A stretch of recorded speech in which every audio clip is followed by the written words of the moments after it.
জন্যই আমার নবী 1450 বছর পূর্বেই বলে দিয়ে গেছে, শুনুন করেন মুসলমান, ভালো করে শুনুন, দিলের কান লাগায়, অন্তরের কান লাগায় শুনুন। এ আমার সুজনপুরের মা বোনেরা যারা শুনছেন গভীরভাবে শুনুন। আমার নবীজি 1450 বছর পূর্বেই বলে দিয়ে গেছে যে আহলে সুন্নাতুল জামাত যে সঠিক দল, আমার নবী বলেন বনি ইসরাইল 72 দলে বিভক্ত হয়েছিল, আর আমার উম্মত হবে 73 দলে বিভক্ত। আমার উম্মত হবে 73 দলে বিভক্ত। 72 ফেকরা, 72 দলই যাবে জাহান্নামের আগুনের মধ্যে, একমাত্র একটা দলই যাবে জান্নাতের মধ্যে। সাহাবায়ে কেরাম প্রশ্ন করে, ইয়া রাসূলুল্লাহ, ইয়া হাবিবাল্লাহ নবী গো, ওগো মায়ার নবীজি, ওগো রাহমাতুল লিল আলামিন নবীজি, সেই দলটা কারা যারা আহলে সুন্নাতুল জামাতের অন্তর্ভুক্ত হবে, যারা জান্নাতি দল হবে? আমরা জানতে চাই আমার নবী কই? ওই দলটা হচ্ছে যাদের মধ্যে আমি নবীর আদর্শ থাকবে, যাদের মধ্যে আমার সাহাবায়ে কেরামের আদর্শ থাকবে, তারাই হচ্ছে সঠিক দল, তারাই হচ্ছে আহলে সুন্নাতুল জামাত তথা সুন্নি দল। কথা বলেন ঠিক কিনা? কাজে এই জন্য সুন্নিরা আজকে ভালো করে রেসপন্স দিতে হবে। বাতিলের আতঙ্ক আসতেছে, উচিরে ইনশাআল্লাহ চলে আসবে, উচিরে ইনশাআল্লাহ চলে আসবে। কাজে আপনারা এখন থেকে একটু সজাগ থাকতে হবে, ঘুমিয়ে গেলে চলবে না, সজাগ থাকবেন তো ইনশাআল্লাহ। মহব্বতে নবীর দুরূদ পড়তে রাজি আছেন? তাহলে সবাই জবানটা খুলে পড়ুন, আল্লাহুম্মা সাল্লি আলা মাওলানা মুহাম্মদ ওয়া আলা আলিহি মাওলানা। ইশকের দরিয়ায় ডুব দেও রে মন, দেখবে নবী জির দিদার, খুলে যাবে চোখের পর্দা, থাকবে না তোর মনের ব্যথা। আল্লাহুম্মা সাল্লি, মাশাআল্লাহ, মহব্বতে পড়ি, মাওলানা মুহাম্মদ ওয়া আলা আলিহি মাওলানা লা ইলাহা লা ইলাহা লা ইলাহা লা ইলাহা লা ইলাহা, আশিক হয়ে লা ইলাহা লা ইলাহা, নামাজ রোজা সাইরনা, তোমার মা বাবা খেদমত ভুইল না, বলি নামাজ রোজা সাইরনা, বাইরে মা বাবা খেদমত ভুইল না, আমার নবীর দুরূদ সাইরনা, বাইরে নবীর দুরূদ, আমার নূর নবীকে বইল না, লা ইলাহা লা ইলাহা লা ইলাহা লা ইলাহা লা ইলাহা লা ইলাহা ইল্লাল্লাহু মুহাম্মাদুর রাসূলুল্লাহ সাল্লাল্লাহু তাআলা আলাইহি ওয়াসাল্লাম। আজকের আয়োজিত সুজনপুর গাউসিয়া খালেকিয়া যুব সংগঠনের উদ্যোগে বরফির হযরত আব্দুল কাদের জিলানী রাহমাতুল্লাহি আলাইহি ওনার স্মরণে চতুর্থ বার্ষিক ঐতিহাসিক সুন্নি মহা সম্মেলন 2026 সনের সম্মানিত মুহতারাম সভাপতি জনাব মোহাম্মদ লিয়াকত আলী সাহেব বিশিষ্ট মুরব্বী সুজনপুর, সহসভাপতি জনাব মোহাম্মদ নবমিয়া সাহেব, বিশিষ্ট মুরব্বী সুজনপুর, উপদেষ্টা জনাব মোহাম্মদ আমির আলী সাহেব, জনাব মোহাম্মদ হাজী সৈয়দ মিয়া সাহেব, সার্বিক দিক নির্দেশনায় জনাব মোহাম্মদ কবির হোসেন সাহেব, জনাব মোহাম্মদ আবু তালিম সাহেব সহ আজকের মাহফিলের যিনি প্রধান আকর্ষণ, আজকের মাহফিলের যিনি মধ্যমণি, সারা বাংলার আলোড়ন সৃষ্টিকারী মুফাসসির কুরআন হযরত মাওলানা মুফতি আলাউদ্দিন জিহাদি সাহেব নারায়ণগঞ্জ, বিশেষ অতিথি হযরত মাওলানা এম এ মুর্শিদ কামাল জালালী সাহেব হবিগঞ্জ। আলোচনা পেশ করেছেন হযরত মাওলানা কারি তোফাজ্জল হোসেন সালিহি সাহেব। আমন্ত্রিত উলামায়ে কেরাম সহ মঞ্চে উপবিষ্ট মুরব্বিয়ানে নিজাম, উলামায়ে কেরাম, নওজোয়ান ভাইরা, ছোট মাসুম বাচ্চারা, পর্দার অন্তরালরত শ্রদ্ধাশীল মা ও বোনেরা, সম্মানিত উপস্থিতি, আসুন আমরা সর্বপ্রথম শুকরিয়া জ্ঞাপন করি মহান রব্বুল আলামিনের দরবারে, যে মহান রব্বুল আলামিন এই ফিতনা ফাসাদের জমানায় আমাদেরকে কোনো বাদ্যযন্ত্রের মঞ্চে না বসাইয়া, কোনো অশ্লীল বেহায়াপনার মঞ্চে না বসাইয়া পৃথিবীর জমিনের মধ্যে আজকের জন্য শ্রেষ্ঠ স্থান তথা জান্নাতের বাগানের মধ্যে আশার বাসার তৌফিক এনায়েত করেছেন। সেজন্য মহিয়ান গরিয়ান প্রভুর দরবারে কালিমাতুশ শুকর ও সুজুদ একটা জবানে বন্দে না রেখে সমস্যরে আমরা শুকরই করি আলহামদুলিল্লাহ। পাশাপাশি লক্ষ কোটি অগণিত দুরূদ ও সালাম প্রেরণ করি নূর নবী, হায়াতুন নবী, জিন্দা নবী, গায়েবের খবর দেনে ওয়ালা নবী, উম্মতের কান্ডারি নবী, উম্মতের দরদি নবী, যিনি শাফাআতের কান্ডারি, শফিউল মুজনবিন, আনিসুল গারিবিন, রাহমাতুল লিল আলামিন, নবী দু জাহান সাল্লাল্লাহু তাআলা আলাইহি ওয়াসাল্লামের নূরানি কদম মুবারকে একটু জবান খুলে পড়া যাবে কি মারহাবা। সম্মানিত হাজিরিন, বড় ফিতনা ফাসাদের জমানায় আমার পূর্বে যিনি আলোচনা পেশ করে গেছেন আপনাদের এলাকার কৃতি সন্তান মাশাআল্লাহ চমৎকার আলোচনা পেশ করেছেন যে পৃথিবীর জমিনের মধ্যে কেউ থাকতে পারবো না, এই পৃথিবীর মায়া মহব্বতের বন্ধন ছেড়ে আমরা সকলেই একদিন কবরের দেশে চলে যেতে হবে। কথা বলে ঠিক কি না? কেউ কি থাকতে পারবেন? কেউ কি আছেন এই মজলিসের মধ্যে বুকে হাত দিয়ে বলতে পারবেন যে হুজুর আমি মরবো না? কি বলেন, চিরস্থায়ী আছে কেউ? চিরস্থায়ী কেউ নেই, সকলেই একদিন মরে যাবে। কথা বলেন ঠিক কি না? বাজান চলে যেহেতু হবে, চলে যাওয়ার আগে আগে আমার আর আপনার সাথী আর বাতি জোগাড় করে নিয়ে যেতে হবে। কথা বলেন ঠিক কি না? আমি আর আপনি পৃথিবীর মহব্বত, এত মায়ার বন্ধন, এত আদরের সন্তান, এত মহব্বতের পিতা মাতা, আত্মীয় স্বজন, প্রাণ প্রিয় বিবি সব কিছু রেখে আমাকে আপনাকে সাদা কাফন পরিধান করাইয়া কবরের মধ্যে শুয়ে দেওয়া হবে। কথা বলে ঠিক কি না? এজন্য সম্মানিত সুজনপুর এলাকাবাসী, আমি বলতে চাচ্ছি যেহেতু আমরা থাকবো না এই পৃথিবীর জমিনের মধ্যে, আমরা কবরে চলে যেতে হবে। মনে রাখবেন, কবরের মধ্যে যাওয়ার পরে যখন আমাকে আপনাকে অতি সুন্দরভাবে একবারে আস্তে করে জোরে টাচ করবে না যে লাশটা ব্যথা পাবে, আস্তে করে সুন্দর করে কবরের মধ্যে দুইজন অথবা তিনজন নামিয়া আস্তে করে শুয়ে দিবে। তারপরে কবরের উপরে কি করবে? বাঁশের ছানি দিবে, ওই বাঁশের ছানির উপরে তারপরে ধাড়ি দিবে, তারপরে আমাকে আপনাকে ইচ্ছাতালে জন্মের মতো মাটি দিবে। কথা বলেন ঠিক কি না? সম্মানিত হাজিরিন, ওখানে এত প্রাণপ্রিয় বিবি, যেই বিবি বলে স্বামী আপনাকে ছাড়া আমি একদিনও থাকতে পারি না, আমার ভালো লাগে না। যেই সন্তান বলে বাবা তোমাকে আমি বলতে পারি না, যেই সন্তান বলে মা তোমাকে আমি বলতে পারি না, যেই বাবা মাথার গাম পাতায় ফেলে হাড় ভাঙ্গা পরিশ্রম করে আমার আর আপনার মুখে অন্ন তুলে দিয়েছে, সেই বাবা, যেই মা ভিজা জায়গায় ঘুমিয়ে আমাকে আপনাকে শুকনা জায়গার মধ্যে ঘুমের বন্দোবস্ত করেছে।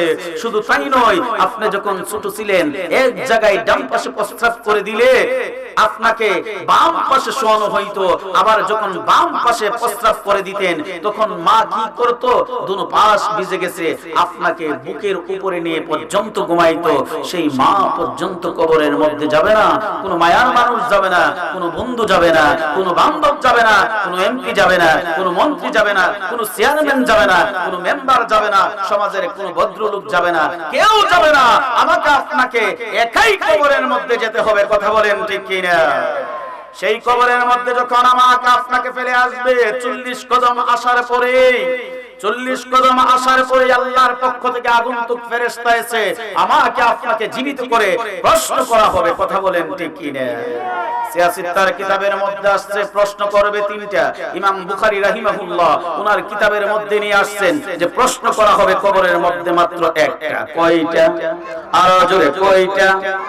একটা। কি প্রশ্ন করবে জানেননি? জানেননি? ও মুমিন মুসলমান, ও আমার সুজনপুরের বাবা, ও আমার যুবক ভাই, আমরা কেন সুন্নিরা নবী নবী করি? কেন সুন্নিরা নবীর এত গুণগান গাই? কেন সুন্নিরা নবী ছাড়া কোনো কিছুই বুঝি না? কেন সুন্নিরা নিজের জানের চাইতে প্রাণের চাইতে নবীকে মহব্বত করি?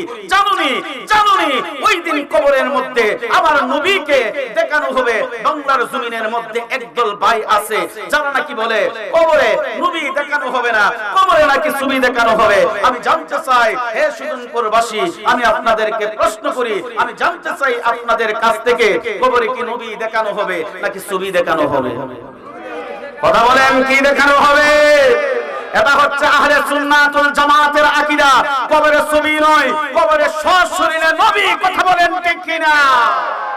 এই জন্য সুন্নিরা বলে নবীকে নিজের জানের চাইতে প্রাণের চাইতে বেশি মহব্বত করতে হবে। এই জন্যই আহলে সুন্নাত ওয়াল জামাত তথা সুন্নিরা এত বেশি বেশি নবী নবী করে, কারণ আমার নবীকে দেখানো হবে আর প্রশ্ন করা হবে হাযা রাজুলুল্লাযী বুইসা ফীকুম। ওই ব্যক্তি সম্বন্ধে তোমার ধারণা কি? ওই ব্যক্তিকে কি তুমি চিনো? তুমি কি জানো ওই ব্যক্তিকে? যদি বান্দা কবরের মধ্যে ঈমান নিয়ে যায়, সঙ্গে সঙ্গে কদমের মধ্যে লুটিয়ে পড়বে, বলবে আহারে ইনি তো আমার দ্বীনের নবী, ইনাকে না দেখে কত মহব্বত করেছি। আরে বাংলার জমিন এই সুজনপুরের নাম থেকে পর্যন্ত কত মহব্বত করেছি, কারণ নবীর জন্য কত চোখের পানি ফেলেছি, নবীর দিদারের জন্য কত কান্না করেছি, কত মুনাজাতে চোখের পানি দিয়ে গাল ভাসিয়ে ফেলেছি, কত মুনাজাতে কত রকম ভাবে কান্না করেছি। সালাতে দাঁড়িয়ে দাঁড়িয়ে মনে মনে ধারণা করতাম নবী গো, একবার যদি ঘুমের ঘরে আপনার নুরানি দিদার হয়ে যেত, ও নবী ও নবী, একবার যদি আপনার নুরানি দিদার হয়ে যাইতো তাহলে তো আমার জন্য জাহান্নামের আগুনটা হারাম হয়ে যাইতো। নবী গো, আপনার দিদারের জন্য কত কান্না করেছি, ইনি তো আমার দ্বীনের নবী মুস্তাফা সাল্লাল্লাহু আলাইহি। সম্মানিত হাজিরিন, সেই কবরের মধ্যে নবী দেখানো হবে। সেই কবরের মধ্যে কোনো বন্ধু যাবে না, কোনো বান্ধব যাবে না, একমাত্র নূরের নবী কবরের মধ্যে আসবে। এই জন্য সেই নবীর সঙ্গে আমরা প্রেম মোহব্বত রাখতে রাজি আছি কিনা? আরো জোরে বলতে হবে, রাজি আছি কিনা? হে সুজনপুরের গ্রামবাসী, আমি আপনাদেরকে বলে দিয়ে যাই নবী ছাড়া কোনো উপায় নাই। কথা বলেন ঠিক কিনা? এজন্যই তো কবি বলেন আল্লাহ দাতা সর্বোপরি, নবী কাসেম বন্টনকারী। আরে আল্লাহ দাতা সর্বোপরি। আল্লাহ হলেন কি? কথা বলেন, আল্লাহ হচ্ছে দাতা, যিনি দেয় তিনি কি? দাতা। যিনি দান করে, যিনি দেয় তিনি হচ্ছে দাতা। আর নবী হচ্ছে বন্টনকারী। কথা বলেন ঠিক কিনা?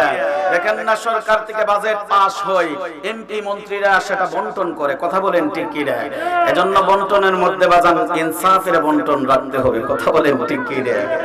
এই ইনসাফের বন্টন না থাকলে কিন্তু উপায় থাকবে না, কারণ আমার নবী হচ্ছে ইনসাফগার নবী, যিনার মধ্যে ইনসাফ নিয়ে পৃথিবীর জমিনের মধ্যে আগমন করেছিলেন, উম্মতকে ইনসাফ শিক্ষা দিয়ে গেছে। সেই উম্মত আজকে ইনসাফ থেকে দূরে সরে গেছে। সরকারি বাজেট যদি পাস হয় 10 লক্ষ টাকা, পাবলিকের কাছে আসতে আসতে 5 লক্ষ টাকা পাই কিনা সেটা বড় সন্দেহ। কথা কোন ঠিক কিনা?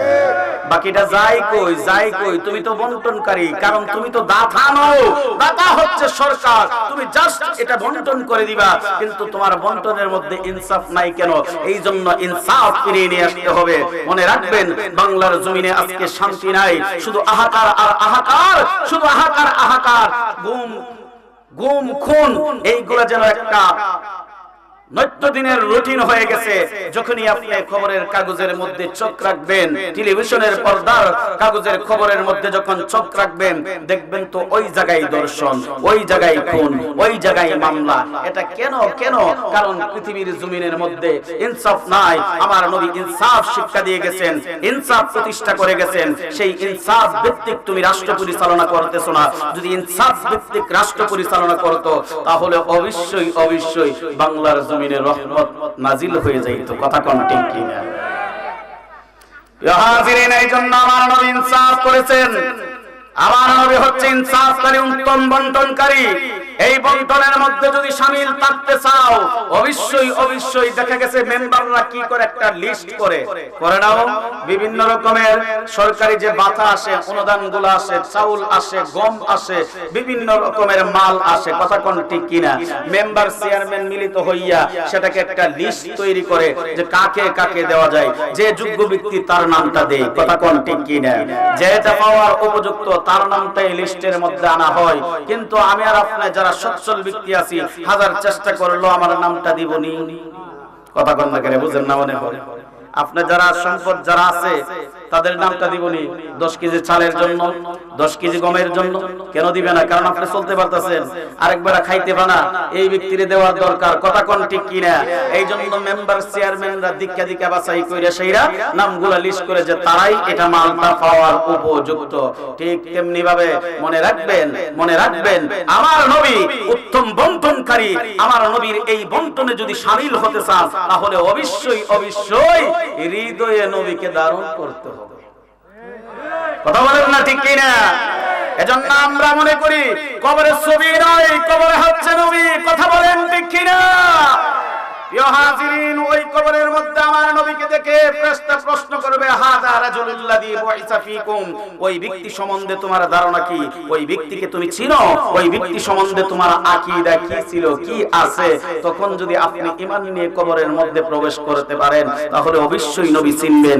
আর যদি বেঈমান হয়ে বাজান কবরে ঢুকেন, বলবেন লা আদিরি। কথা কোন ঠিক কিনা? আমি কিচ্ছুই জানি না, এই শব্দ আসবে। আমরা কি ওই শব্দ আনতে চাই? কথা বলেন, আনতে চাই? ওই শব্দ যদি আনতে না চাই বাজান, অবশ্যই নবীকে মানতে হবে। আর নবীর আদর্শের উপরে আমাকে আপনাকে জিন্দেগি পরিচালনা করতে হবে, যেহেতু আমরা কবরে চলেই যেতে হবে। কথা কোন ঠিক কিনা? আল্লাহ বলেন, বিসমিল্লাহির রহমানির রহিম, কুল্লু নাফসিন যায়িকাতুল মাউত।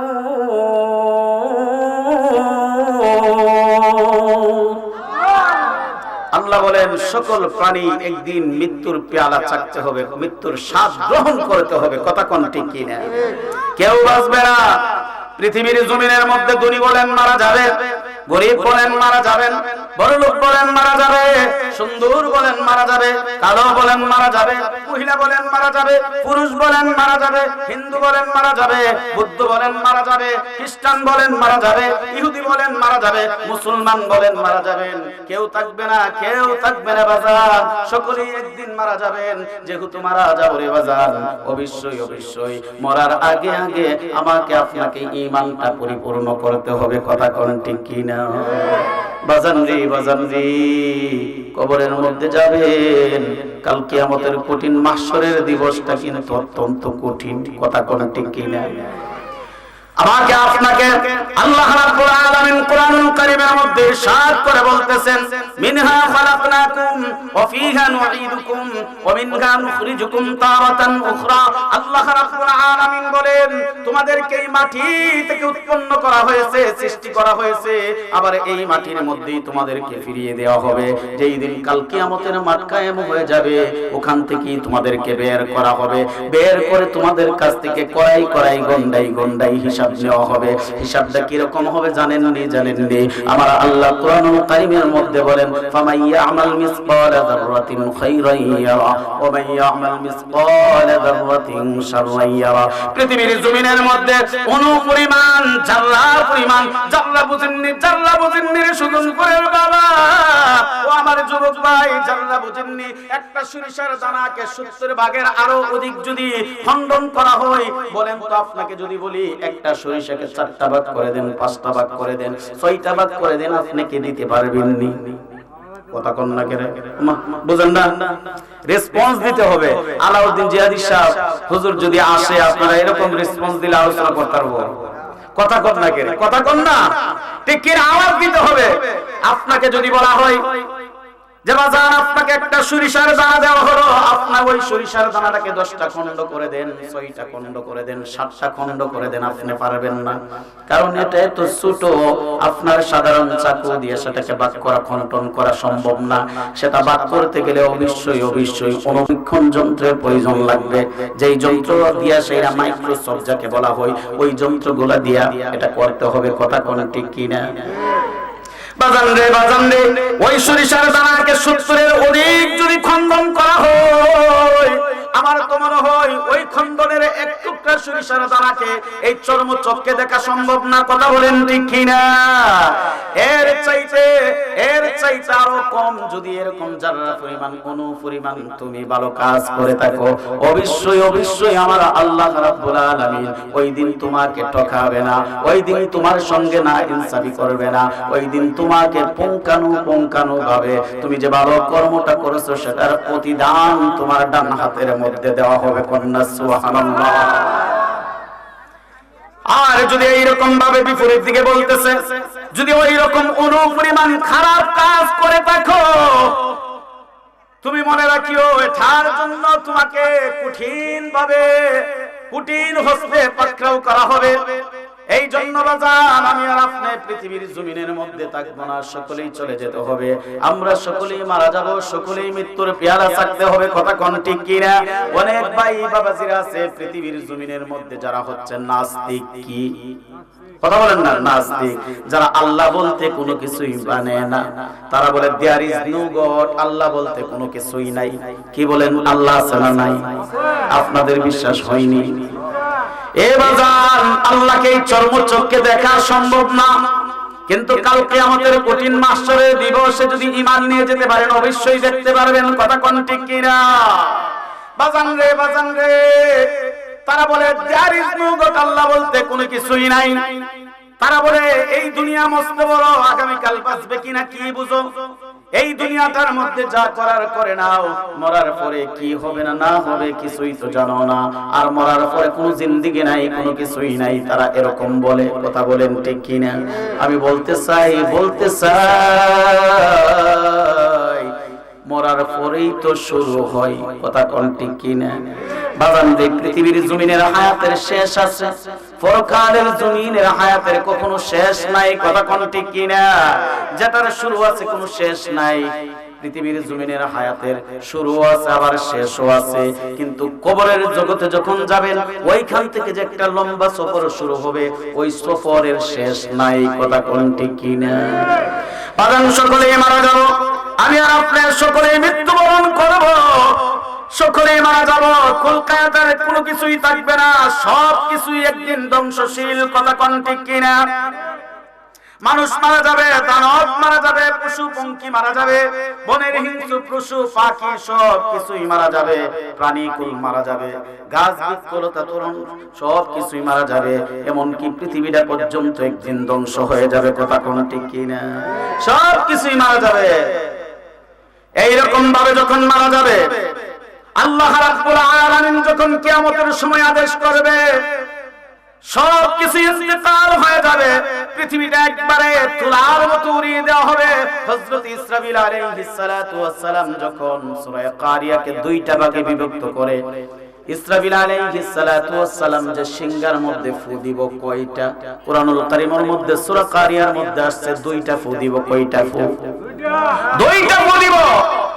মুফাসসিরে কেরাম হাদিস বিশারদগণ ওনারা লিখেছে ফু হবে 3টা, কেউ আরো বেশিও পর্যন্ত লেখছে, কিন্তু কুরআনুল কারীমের মধ্যে স্পষ্ট ভাবে ঘোষণা দিয়েছেন 2টা ফু দিবে।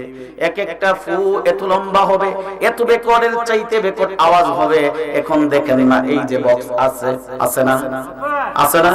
বিয়া শাদীর মধ্যে বাজার নিয়ম, এ কথা বলেন না, বিয়া শাদীর মধ্যে বাজার নিয়ে গুলা, হ্যাঁ বাজার কইতাছে জি ও মাশাআল্লাহ, এগুলা বাজানো যাবে না, এগুলা হচ্ছে শয়তানের মন্ত্র। কি মন্ত্র? শয়তানের মন্ত্র। এই যুবক ভাই, তোমাকে বলি, বিয়ে শাদীর মধ্যে এই বক্স বাজায় তোমাকে আনন্দ করতে হবে কেন? শরীয়ত মোতাবেক কত আনন্দের বন্দোবস্ত আছে। তুমি একটা কাজ করো, এখন বর্তমানে মাশাআল্লাহ গোটা বাংলাদেশের মধ্যে ইসলামী সঙ্গীত পরিচালনা করার জন্য এই যে আমার মুয়াজ্জিন সাহেব কিছুক্ষণ পূর্বে আপনাদেরকে এত সুন্দর চমৎকার ভাবে সুরলিত কণ্ঠে নাতে রাসূল পাক সাল্লাল্লাহু আলাইহি ওয়াসাল্লাম শোনাইলেন, এইরকম ভাবে শিল্পীদেরকে আইনা শাইরা আপনারা হামদে বারি তাআলা নাতে রাসূল সাল্লাল্লাহু আলাইহি ওয়াসাল্লামের এরকম সংগীত অনুষ্ঠান, ইসলামী সংগীত অনুষ্ঠানের বন্দোবস্ত করেন। আপনার যখন আনন্দ করতে হবে, ইসলামিক আনন্দ করেন, আপনি বাদ্যযন্ত্রের মন্ত্রে কেন ডুববেন? এগুলা কি ঢোকা ভালো? এগুলা মুসলমান সন্তানের কাজ হতে পারে না।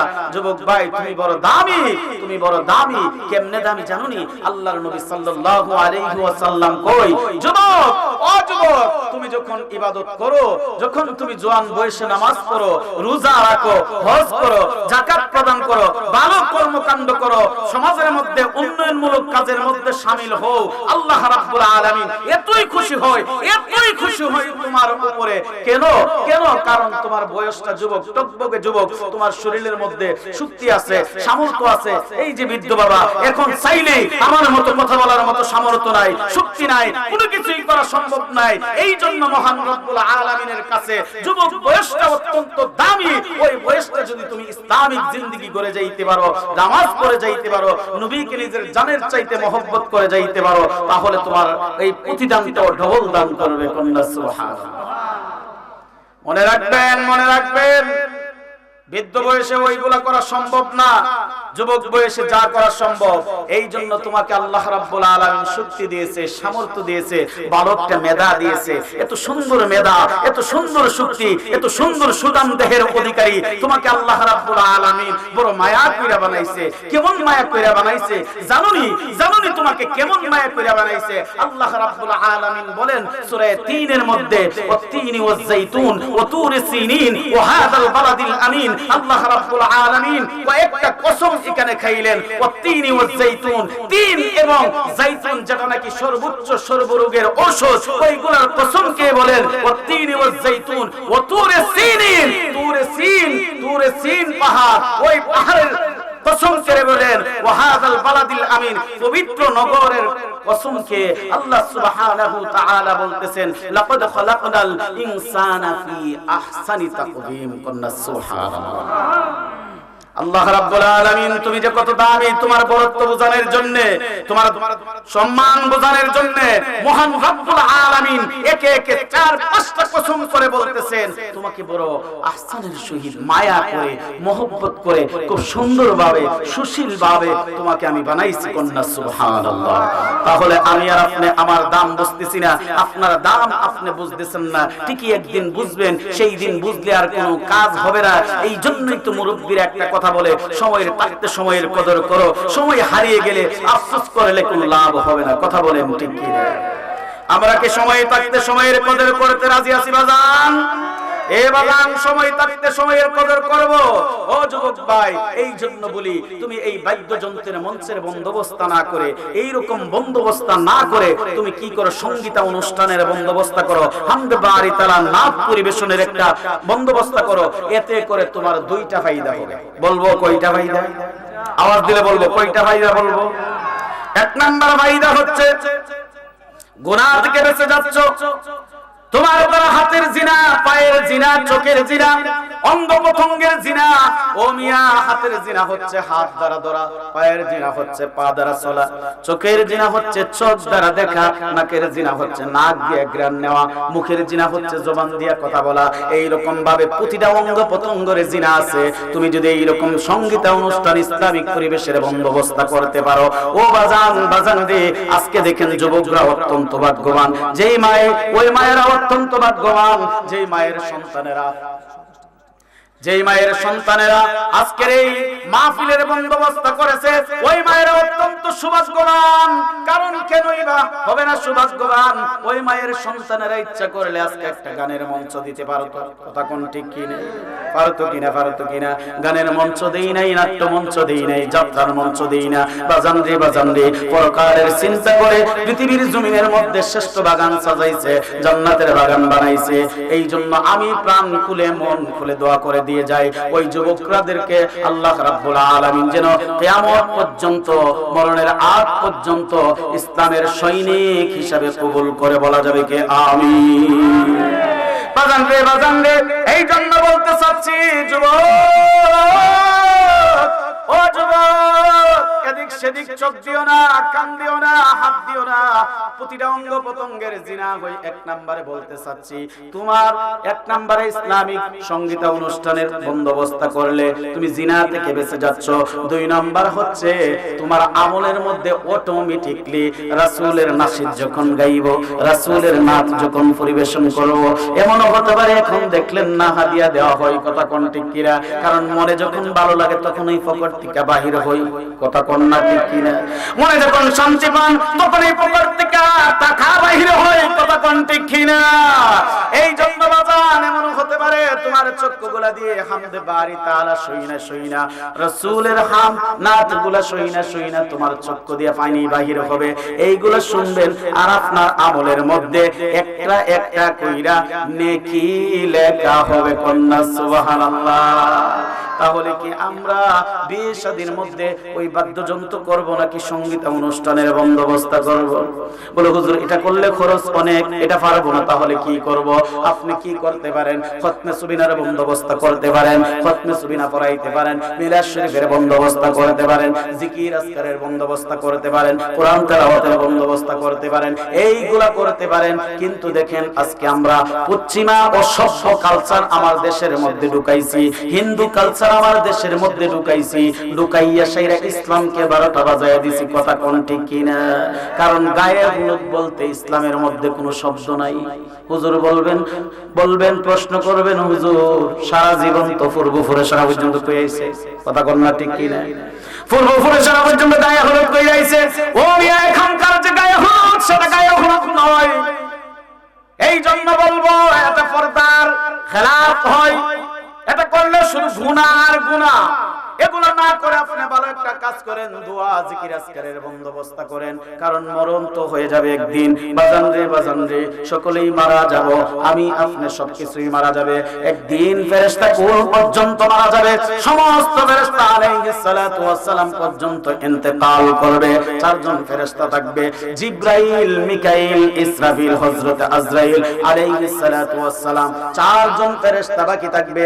আজরাইল আলাইহিস সালাতু ওয়াস সালাম আল্লাহর কুদরতি কদম মুবারকের মধ্যে সিজদা দিয়ে গিয়ে বলবেন, ও আল্লাহ, ও রব্বুল আলামিন, আপনি যা কিছু সৃষ্টি করেছিলেন সব কিছুর ইন্তেকাল হয়ে গেছে, সকলেই মরণ বরণ করা হয়ে গেছে, সকলের রূহ কবজ করা হয়েছে। আল্লাহ গো, এখন মাত্র বাকি আছে 4 জন। আমি আজরাইল, মিকাইল, ইসরাফিল এবং জিবরাইল, এই 4 জন ফেরেশতা ছাড়া আর কোনো কিছুই বাকি নাই। এবার আল্লাহ রাব্বুল আলামিন আদেশ করবেন, আজরাইল রে, ও আজরাইল, তুমি ছাড়া আরো বাকি যে বড় 3 জন ফেরেশতা আছে তাদের রূহটা কবজ করো। কন্যা আল্লাহু আকবার। হযরত আজরাইল আলাইহিস সালাতু ওয়াস সালাম এবার কি করবেন? হযরত জিবরাইলের রূহ কবজ করবেন, মিকাইল আলাইহিস সালাতু ওয়াস সালামের রূহ কবজ করবেন, ইসরাফিল আলাইহিস সালাতু ওয়াস সালামের রূহ কবজ করবেন। বাকি থাকবেন আজরাইল। এবার আজরাইল গিয়ে বলবে কুদরতি কদম মুবারকে সিজদা দিয়ে, আল্লাহ গো, ও রব্বুল আলামিন, আমি ব্যতীত, ও রব্বুল আলামিন, আপনি আল্লাহ ব্যতীত কোনো কিছুই বাকি নাই, সব কিছুই মরণ হয়ে গেছে। আল্লাহ রাব্বুল আলামিন বলবে, আজরাইল, ওরে আজরাইল, এবার তোমার রূহ কবজ করো। কন্যা আল্লাহু আকবার। বাজান রে বিভিন্ন কিতাবের মধ্যে পাইলাম হযরত আজরাইল আলাইহিস সালাতু ওয়াস সালাম ওই দিন দুটি চোখের পানি ছেড়ে দিয়ে বলবে, আমার শিবপুরের বাবা, আমার যুবক ভাই, ও আমার মা বোনেরা যারা শুনছেন গো, অন্তরের কান লাগায়া শুনুন। আজরাইলের চোখ দিয়া, দুটা চোখ দিয়া জোর জোর করে টপ টপ করে পানি ঝরতে থাকবে। সেই দিন আজরাইল বলবে, আল্লাহ গো, ও গো রব্বুল আলামিন, আমি আমার এই হাতগুলো দ্বারা কত মানুষের, কত কোটি অগণিত লক্ষ লক্ষ মানুষের জান কবজ করলাম, পশু পাখি বনের হিংস্র প্রাণী সহ আপনার সৃষ্টিকুলের সব কিছুর জান কবজ করলাম। এবার আমার জানটা বুঝি আমার কবজ করতে হবে। বাজান রে, ওই দিন আজরাইল আলাইহিস সালাতু ওয়াস সালাম তার রূহ কবজ করবে, কেউ বাঁচবে না, সকলেই দেখা গেছে মরণ হয়ে যাবে। ওই দিন আল্লাহ রাব্বুল আলামিন শুধু একক আল্লাহর সত্তা ব্যতীত কোনো কিছুই থাকবে না। কন্যা সুবহানাল্লাহ।